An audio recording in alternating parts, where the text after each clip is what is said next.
Otito dịrị Yesu. Otito dịrị Yesu. Nasachi.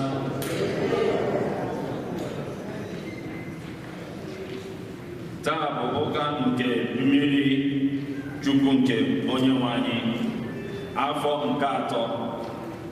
Igbo Catholic Community ji obi aṅụrị ekele ezinụlọ anyị niile, ndị ọbịa niile nọ n'ime ụlọ ụka tata, na ndị niile nọ n'akụkụ ụwa niile anyị na ha ga-achụ aja Mass taa. Nke a bụ ndị yọrọ Mass. Tony na Immaculata Ikebolu na-ekele Chineke ka ha na-eme emume 42 alụmalụ di na nwunye, na-ekelekwa Chineke maka amamihe nke o nyere ha, ma na-arịọkwa Chukwu n'iru na-agọzi ma na-echekwa ha. Ezinụlọ David na Maureen Akụnwafọ na-ekele Chineke maka amamihe nke o nyere ha iji wee gaa Naịjirịa wee bata, na-arịọkwa amamihe n'isi ndị parish anyị niile, ndị nke ka nọ n'ụzọ na-abata.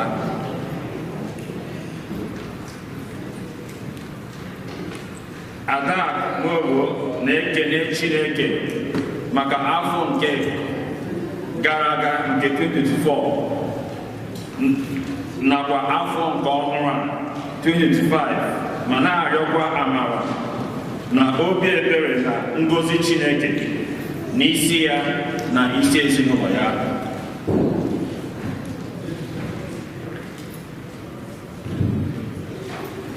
Emilia Ọnụọra na-arịọ maka ezumike mkpụrụ obi Juliana Ụzọmaka Ọnụọra.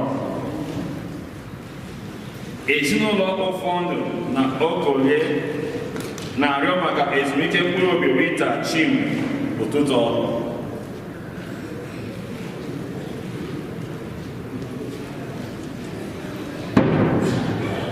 Ifedika Okoye anya ezinụlọ ya na-arịọ maka ezumike mkpụrụ obi Dorothy Okoye Obiora.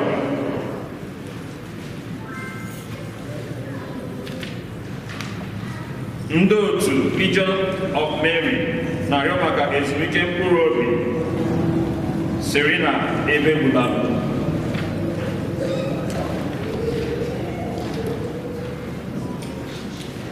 Ka mkpụrụ obi ndị nwụrụ anwụ anyị kpọpụtara tata na mkpụrụ obi niile kwere n'oge gara aga,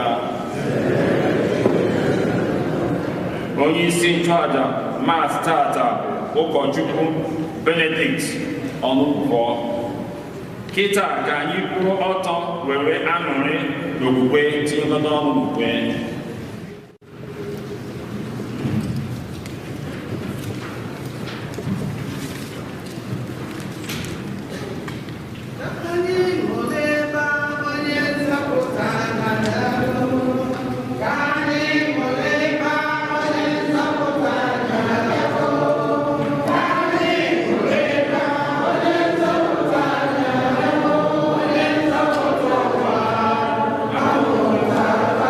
Oh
olu ahụ ịgasị onye abụọ mụrụ n'anya onye ihe ekpere anyị bụkwa ihe anyị ọ na-amasị Chineke onye kere anyị. Ụmụnne, iji kwado ụmụ anyị nke ọma maka emume ihe omimi nke ya dị nsọ, ka anyị chebara ụmụ anyị echiche ma kwupụta njụajụ. Kwupụta ngwa Chineke ji ike niile.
Oh,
otuto na ike. Nyenụ di nwenu otuto kwesịrị aha ya, sekpuoronụ di nwenu n'ebe ya dị nsọ. Onye nwere ike Juda gọzie nne ya. Onye nwere ike Juda gọzie nne ya. Onye nwere ike Juda gọzie nne ya. Olu nke di nwenu m na-ada ụda n'elu mmiri. Olu nke di nwenu m na-ada ụda n'elu nnukwu osimiri. Olu nke di nwenu m jupụtara n'ike. Olu di nwenu m dị nnukwu ebube. Azịza. Onye nwere ike Juda gọzie nne ya. Onye nwere ike Juda gọzie nne ya. Onye nwere ike Juda gọzie nne ya. Chineke dị ebube na-agba ka egbe eluigwe. N'ebe ya dị nsọ mmadụ niile na-eti mkpu na-asị, otito onye nwe anyị na ocheeze ya nọ n'ocheeze ya n'elu mmiri. Onye nwe anyị nọ n'ugwu eze ya ruo mgbe ebighị. Azịza. Onye nwere ike Juda gọzie nne ya. Onye nwere ike Juda gọzie nne ya. Onye nwere ike Juda gọzie nne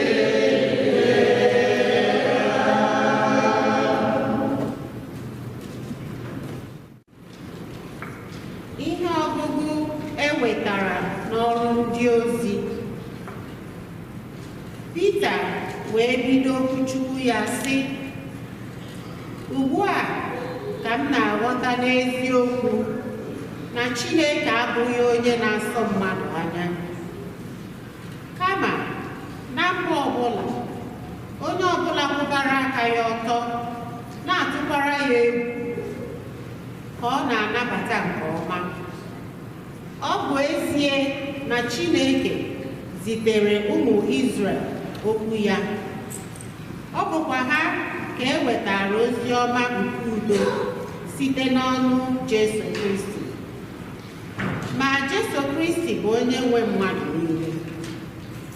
Eleghị anya, unu anụla ihe ukwu ahụ merenụ na Judia na nso nso a. Ọ bụ maka Jesu onye Nazaret, onye Chineke jiri mmụọ nsọ n'ike chie echichi, n'otu o si bido na Galili mgbe Jọn kwuchara okwu Chukwu maka mmiri Chukwu. N'ihi na Chineke nọnyere Jesu, o jegharịrị na-eme mma, na-agwọ ndị niile danyere n'ike nke ekwensu. Okwu nke Osebụrụ.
geenụ ya ntị.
buligoro ndị mmadụ n'elu ebe ha bidorola na-eche n'obi ha ma Jọn o nwere ike ịbụ onye nzọpụta ahụ a na-atụ anya ya.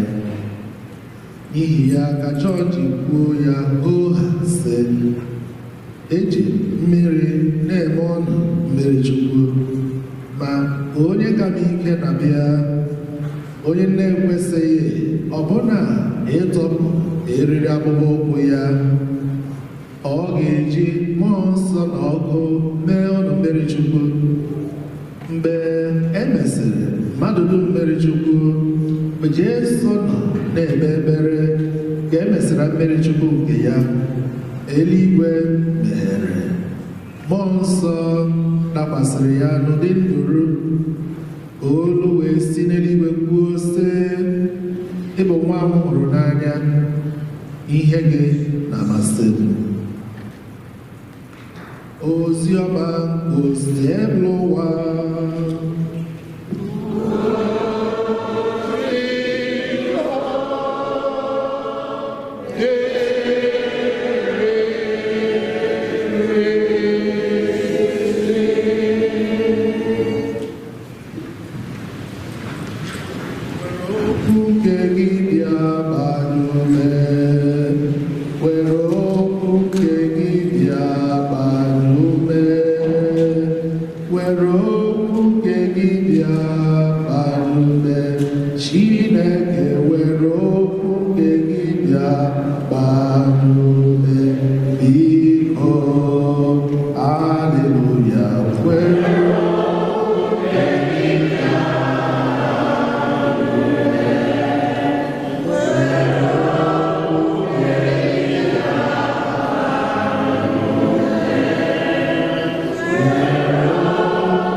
Anyị ma na ka a na-ericha oriri mmiri Chukwu emere ịmụrụ anyị Jesu, emume nke ekeresimesi ga-abịa n'agịnị jedede. So one more time, maybe the final time, I wish you Merry Christmas.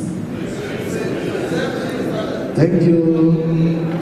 Lanya n'irubo, melanya n'azụbo, mbụrụ onye eziokwu, aga m ahụ ihe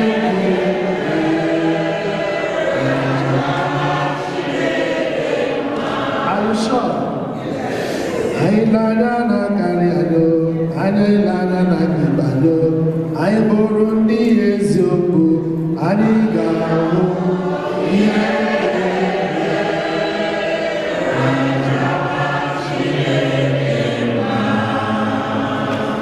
achọrọ m ịjụ na ajụjụ dịkwa na Jesu onidiri mmiri Chukwu emere ya echeghị m na o nidichara mmiri Chukwu emere ya because a gwara na katikizim na baptizim na-asachapụ anyị njekere Jesu butere njekere ụwa Maria ebute ma ya fọzie Jesu mana akwụkwọ nsọ mere ka anyị mata na ihe Jesu ji kweta ebe ebere Chukwu to fulfill all righteousness. O onye na-edebe iwu, and also he wants to, associate himself with us. Ọ ihe o ji kweta.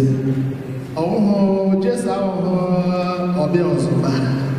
Onye na-abata na ihe niile megide ebe niile ala lụọ. Mana Jesu bụ gịnị onye na-edobe gịnị iwu. Na o kwetere ka ebe emere Chukwu bụ ọ gara n'iru tụọrọ anyị ezi ụkpụrụ because unless you are born again ị ka wụ onye gịnị onye ọgọ mmụọ. Catholic faith tells us that a ga-amarị gị ọzọ ịwụ gịnị onye ọgọ mmụọ and ka baptizim na-asachapụ anyị njọ ekere ụwa ọ na-eme anyị ụmụ Chineke ndị otu nzukọ ndị ga-eketa oke n'ala eze Chukwu n'isi njedebe gịnị ndụ. Akwaghị ma na m nwere gịnị njedebe ndụ. Do you know there is an order fellowship in heaven? I know there is an order. A sị na akwatụrụ ụlọ nke nwere n'ụwa ewere ebe obibi ahịa mba ihe. So all we have baptism na-echetara anyị na even though we are here today, we are just on a pilgrimage.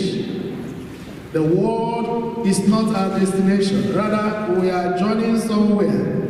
Ebe anyị na-atụ anya ebe ahụ ebe eluigwe ọ bụ ihe mere nụ a na-eji ebe anyị mere Chukwu ịkwadobe anyị maka ndụ nke na-eme gịnị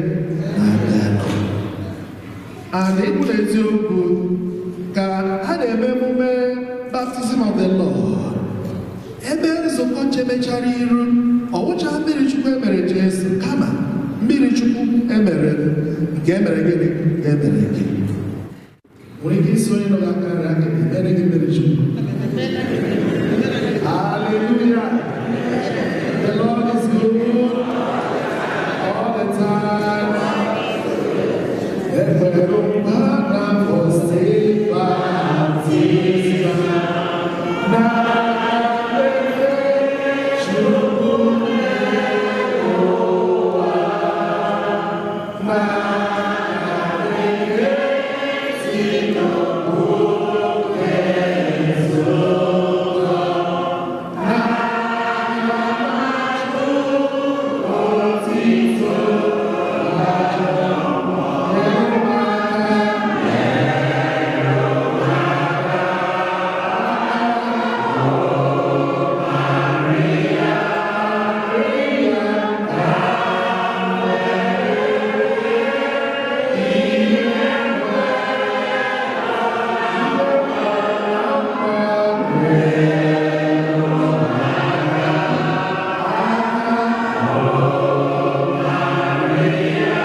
ịchụ ụgwọ gaa ha mara nje ọgawụwa nke ọnụ gaa ha mara gịnị ọgawụwa nke o mere gịnị that day whether you were conscious most of us were baptized when we were infants back at Wainaka ọtụtụ n'ime anyị mana m ya mere ọtụtụ n'ime anyị mebere mmiri chukwu ịba anyị n'aka mgbe not physically conscious, but I know that spiritually you were definitely conscious. So whether you were spiritually conscious or not, I'm watching. I say, Angela, Otito ya, Raf Denine, Ebochi, Ebona, Agachobare. Thank you. Praise the Lord. The Lord is good all the time. Ekele dịrị Chukwu na nga amara nje na ọ ka bụ o mere gịnị. Ekele dịrị Chukwu onye nyere m ohere ụbọchị ahụ ikwe nkwa na Chukwu ga-abụ nke m ma ọ dị mma ma o mere gịnị. Ọ na-agazi ọ naghị agazi ma ihe isi ike ma ihe nramahụ ụlọ gbaba ọkụ Naijiria ọha na ole ma ọ lalụbeghị ịcha aka anyị kwere nkwa sị ịhụna ọ gị bụ onye nwere Chineke Chukwu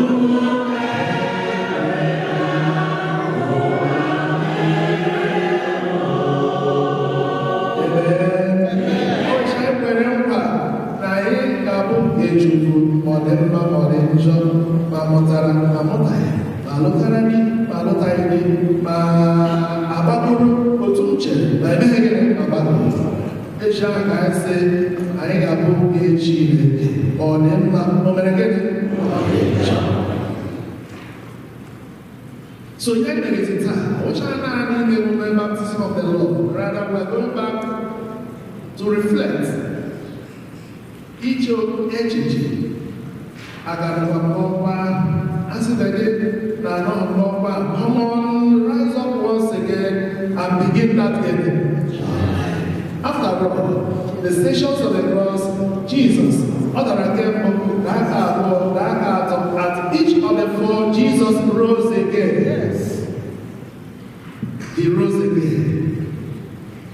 Ọ nwere ike ịbịa to take away nkwa ahụ ọ bụ ihe mere second reading oke ọwụ second reading it should have been the second reading ekwesịrị ego taa nzukọ sayị Titus but I know get on Igbo lectionary here ọ bụ gịnị ọ bụ ọrụ ndị ozi but the proper reading for today second reading proper reading for today should have been letter of support to Titus ebe ọ gwara anyị to resist ungodliness ka anyị jụ ihe ọbụla nwere ike ịnapụ Chineke ka ọ na-asị m chụrụ ihe ndị ahụ ọsizie m kpegidesie aka ike na ihe ga-eme m ezigbo mma gị Chineke and in the readings of today nke mbụ ka a gụpụtara anyị akwụkwọ onye amụma Aịzaya nakwa echetere m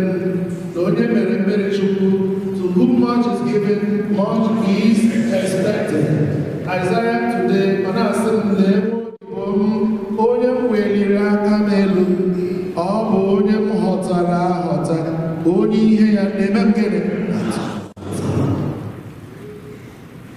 ọ bụ ihe a na-achọ n'aka m onye mere mmeri Chukwu ka onye mere mmeri Chukwu ka ihe m na-amasị gịnị Chineke ọkwa ọdịrị ihe a ka anyị hụrụ na the second reading na ahụrụ taa Acts of Apostles chapter 10 Jesu onye Chineke nọnyere oche na-eme gịnị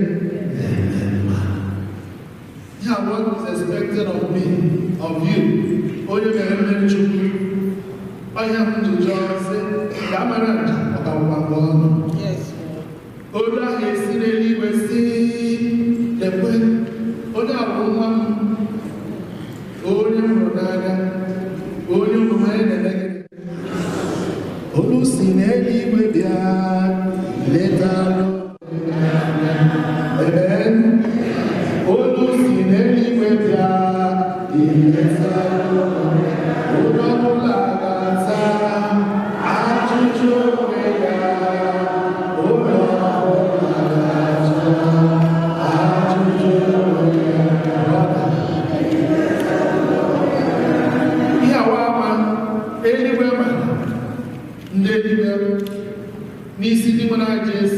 My beloved Son, in whom I am well pleased. Ọnwa ama ekwesịrị ịgba n'isi gị ihe na ọ na-amasị Chukwu, ihe na ọ na-amasị Chukwu, ihe na ọ na-amasị di gị, ọ na-amasị nwunye gị, ihe na ọ na-amasị nne na nna, ebe ụmụaka nọ. Anyị mara na otu anyị ga-azụ ụmụ n'obodo a, ihe ụmụaka anyị, ụmụaka omume unu o jikwa amasị gị Chineke. Ka Chukwu onye kpọkọrọ anyị ọnụ, onye nyere m ego ohere ịdị ndụ n'afọ ọhụrụ a, ka a na-ericha oriri mmiri Chukwu emere n'ime na Jesu. Jesus will be launched into his public ministry. Ọ na-aga n'ebe mma. Ka m soro kwe, ka anyị niile soro ndị na-aga n'ebe mma, ka ọ ga-abụ omume anyị na-amasị ezinụlọ anyị ji n'ime pụta, omume anyị na-amasị nne na nna anyị, omume gị na-amasị di gị, omume gị na-amasị nwaanyị gị, omume gị na-amasị nzukọ n'ime obodo. Ngozi Chukwu anyị na-achọ ya gwa anyị n'afọ ọhụrụ a. Ekpere m n'isi onye ọbụla ogene ọma ọbụla i mere n'afọ a, Chukwu riwe otito, double portion upon us. In the name of the Father, and of the Son, and of the Holy Spirit. Yeah.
ka ha kwudosie ike iso ụzọ Chineke n'ụdị ya niile.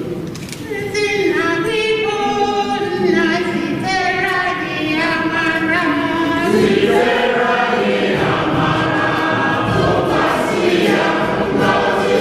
Chineke biko, nna zitere anyị amara. Maka ndị na-eje ozi n'ọrụ gọọmenti, ndị na-adịghị achọso ọdịmma nke onwe ha, ya na ndị niile na-enyere ụmụ ogbenye aka, ka Chineke chekwebe ha ma mezuoro ha mkpa ha niile. Ezi ndị ezi biko, nna zitere anyị amara, zitere anyị amara, tụkwasị ya ngọzi. Chineke biko, nna zitere anyị amara. Maka ndị niile bi n'ala River Jordan, ya na ndị niile ọrụ iweta udo n'ala nsọ dị n'aka, ka ha site n'ọrụ enyere ha dọtara Chineke ọtụtụ mkpụrụ obi. Nna biko, nna zitere anyị amara, zitere anyị amara, tụkwasị ya ngọzi. Chineke biko, nna zitere anyị amara. Maka ndị niile nwụrụ anwụ, ndị akara nzọpụta nke obe Kristi, ka ha niile site na aja misa taa nweta ebere Chineke. Ezi nna biko, nna zitere anyị amara, zitere anyị amara, tụkwasị ya ngọzi. Chineke biko, nna zitere anyị amara. Maka ndị niile gbakọtara iketa oke n'okwu Chukwu na sakramenti taa, ya na maka ndị niile na-enweghị ike ịbịa ma ndị na-achọghị ịbịa, ka ngọzi Chineke rute mmadụ niile aka. Nna biko, nna zitere anyị amara, zitere anyị amara, tụkwasị ya ngọzi. Chineke biko, nna zitere anyị amara. Maka ndị parish anyị nwụrụ anwụ, ka Chineke mere ha ebere, nabata ha n'aṅụrị nke eluigwe, ma kasịkwa ndị ọnwụ ha metụrụ n'obi. Nna biko, nna zitere anyị amara, zitere anyị amara, tụkwasị ya ngọzi. Chineke biko, nna zitere anyị amara. Maka ndị niile a na-echeta na aja misa dị asọ nke taa, ka ha si n'ekpere anyị na arịrịọ anyị wee nweta ihe niile ha yọrọ. Ezi ndị eze biko, nna zitere anyị amara, zitere anyị amara, tụkwasị ya ngọzi. Chineke biko, nna zitere anyị amara. Ngọzi n'ime obi anyị dị iche iche, ka anyị gbakwunyekwa ndị ọzọ na-aba anyị. Chetakwa n'ebere gị ndị ọzọ niile eyi ọrụ icheta ha n'ebere.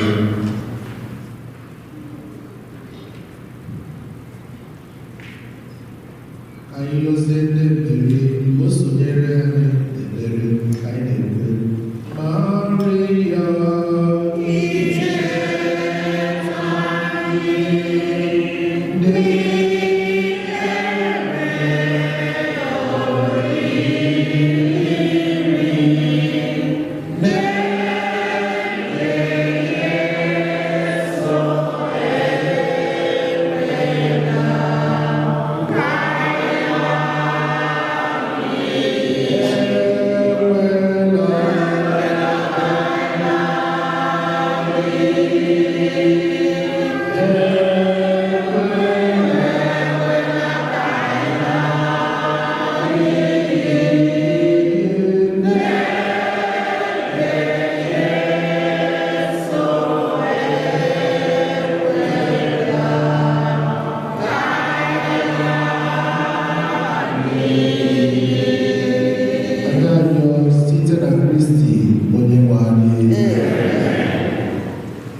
1, 2, 4.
nwe anyị na-eme emume na-egosi anyị Kristi dịka nwa gị onye na-ekpe ekpere kpochapụ njọ anyị. Biko nara onyinye anyị, mee ka onyinye anyị bụ ndị kwere na gị ghọrọ anyị aja Kristi site na Kristi onye nwe anyị. Onye nwe anyị nọnyere unu.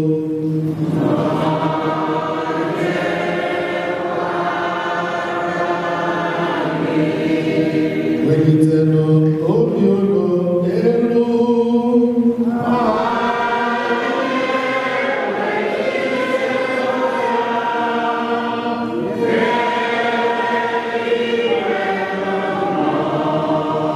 Ka anyị nyenụ ịgwanụ Chukwu anyị ekele.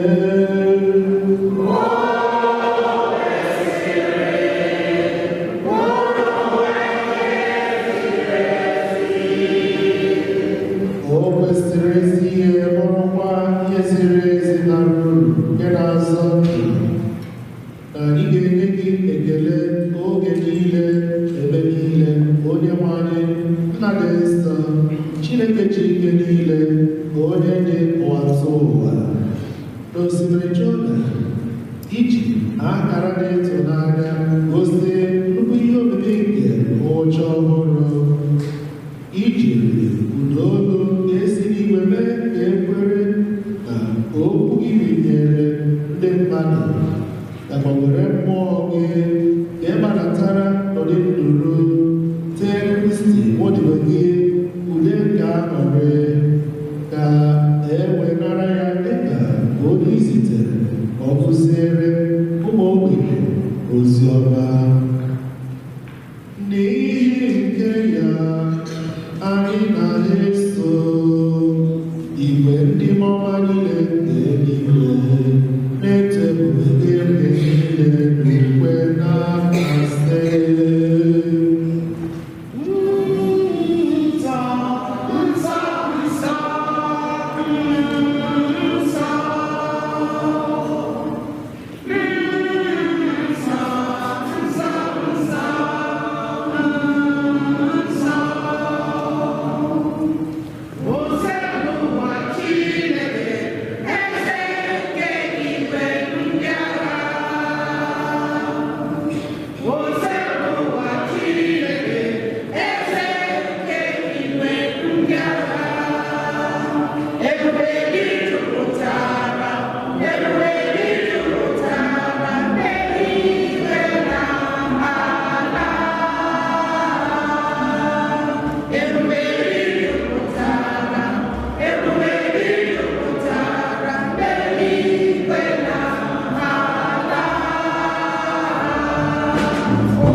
Nna, ebe nsọ ezi ihe nsọ gị na-edo ụmụ nsọ anyị na-arịọ udo onye ndị ya nsọ site n'ịtụkwasị mmụọ gị ka ha wee ghọrọ anyị ahụ n'ọbara nke onye nwe anyị Jesu Kristi,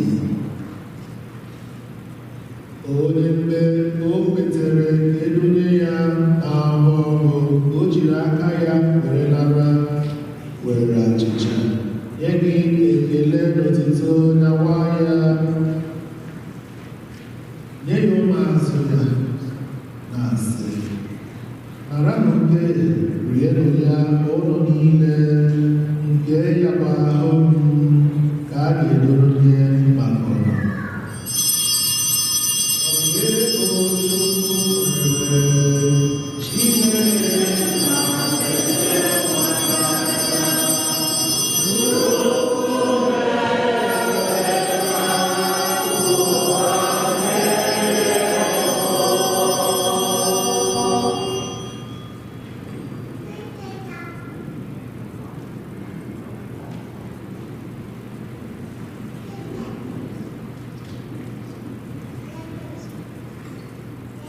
Otu akwa ka o siri mee ma erichara nri anyị asụ iko nsọ, nyekwa gị ekele n'otito bunye ya ụmụazụ ya na-asị, naranụ nke na ọnụ ya ụlọ niile nke ya bụ iko nsọ nke ọbara m, ọgbụgba ndụ ọhụrụ na-ebighị ebi, agaba ya n'ihi unu na n'ihi imerime mmadụ na-ewere gbaghara njọ ga na-emenụ nke ya na ncheta nke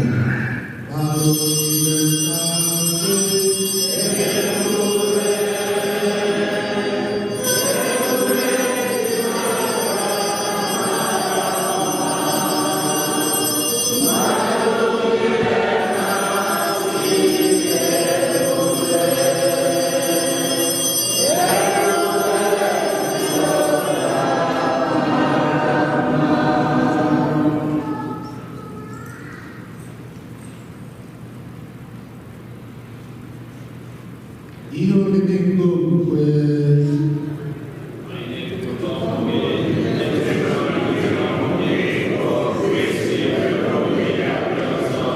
n'ala ncheta nke ọhụrụ na mbilite n'ọnwụ nke nwa gị, anyị bunye gị achịcha nke ndụ na iko nke nzọpụta. Anyị na-ekele gị n'ihi na ị kwere ka anyị dị mma na ịbụrụ ndị na-efe gị.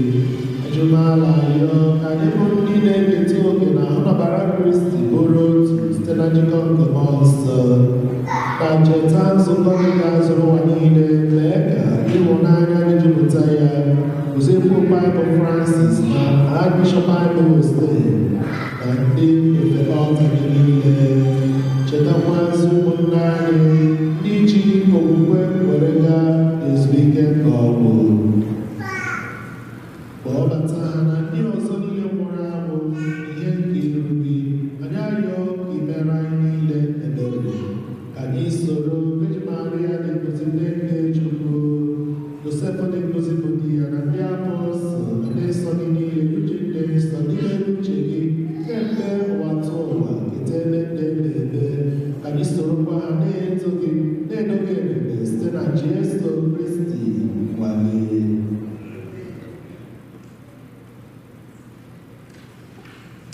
Site na ya bụ Kristi na isonye ya nakwa n'ịdịkọ n'otu nke mmụọ nsọ, ka nsọpụrụ na otito niile si adịrị gị, Chukwu na chi ike niile, site n'ụwa tụ ụwa niile. Haleluya. Haleluya.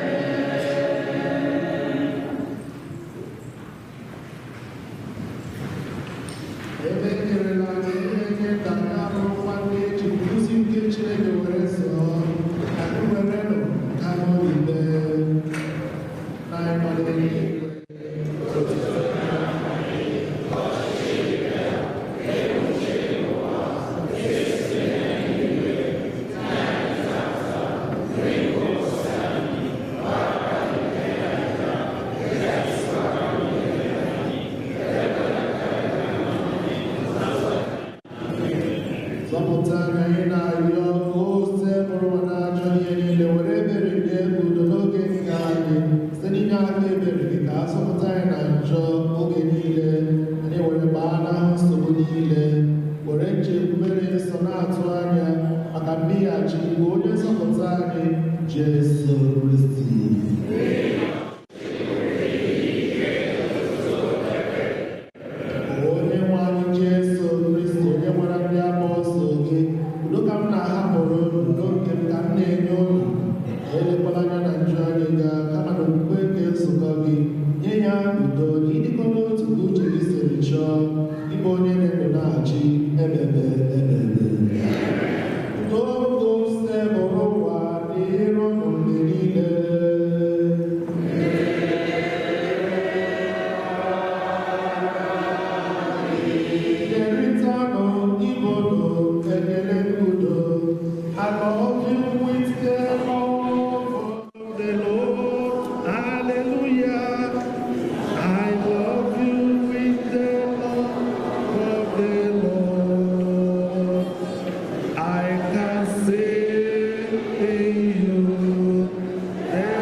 Number 575.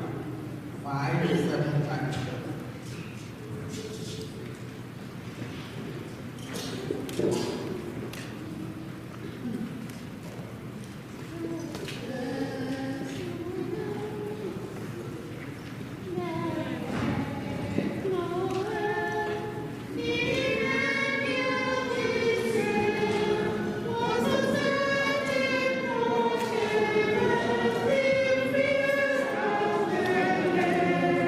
He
O sacrament most holy, O sacrament divine, all praise and all thanksgiving be everyone in O sacrament most holy, O sacrament divine, all praise and all thanksgiving be everyone in O sacrament most holy, O sacrament divine, all praise and all thanksgiving be everyone in Jesus the one who Jesu di mwana di mwana mwobi. Jesu di mwana di mwana mwobi. Anyebra eriyo. Onye mwane ijirila oristo zuane. Ejo di mala yo iwere obi ọma gị mee ka anyị chere okpukpe na-anụ olu so otu nwa gị. Wee bụrụ ụmụ gị ma n'okwu ọnụ ma n'omume a na-arịọ gị site na Kristi onye nwe anyị. Uche ma ọ bụ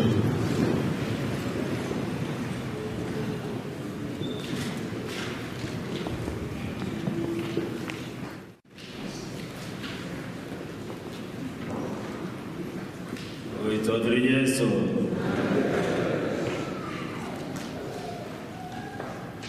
Anyị na-anabata ụmụnne anyị ndị nke mere njem.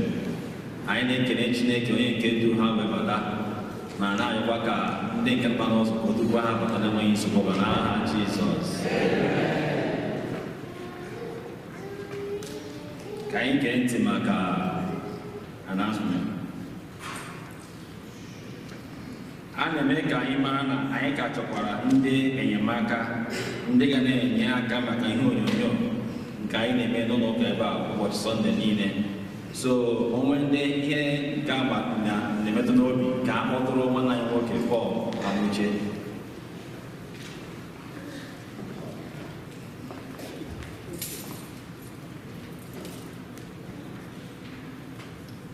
A na-emekwa ka anyị mara onwe ndị ọbụla chọrọ inye ego ọgụ irejista dịka onye otu n'ụlọ ụka ebe a maọbụ ichenji adreesị ebe ibi ka anyị gbalịa na-eyuzu webụsaịtị nke parish a.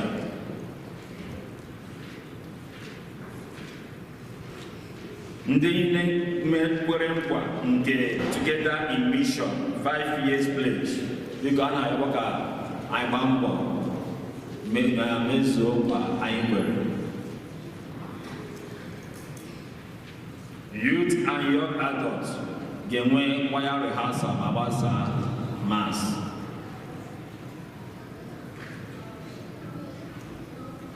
Ikusa nke 2025 nke anyị na-ama ọkwa ya abịago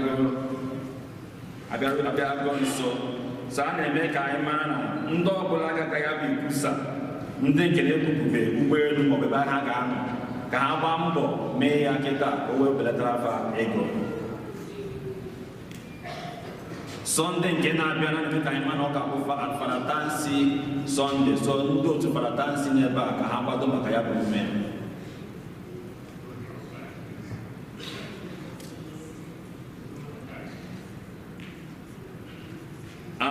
Anyị makwara ama m na anyị nche ama maka ihe nke bịakwutere anyị n'ebe anyị nọ mbụ maka ọkụ na-agba na Los Angeles.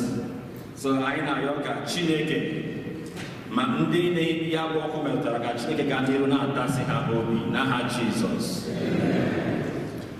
Biko nwanne anyị nwoke John Oke Abada ị n'ebe a.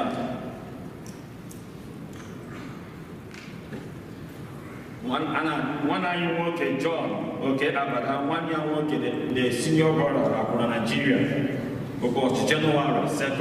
Anyị maka anyị si eme ka anyị kpọgoro nwaka nwanne anyị nwoke na famili ya ma tasi ahụ.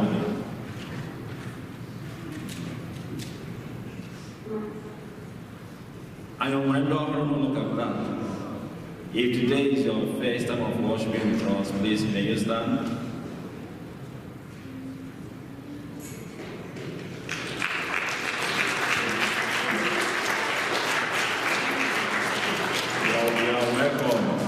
Okay?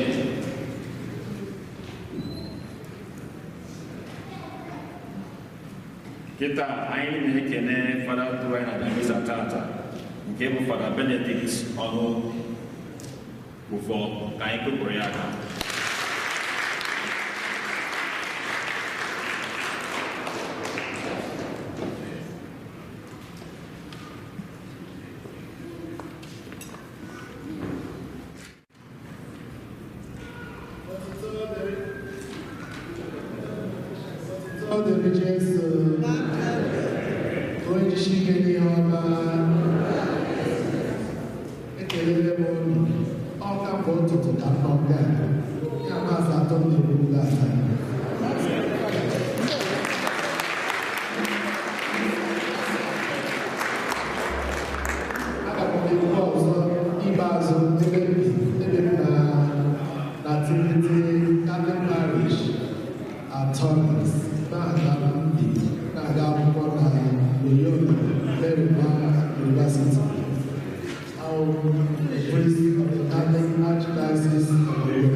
Baby.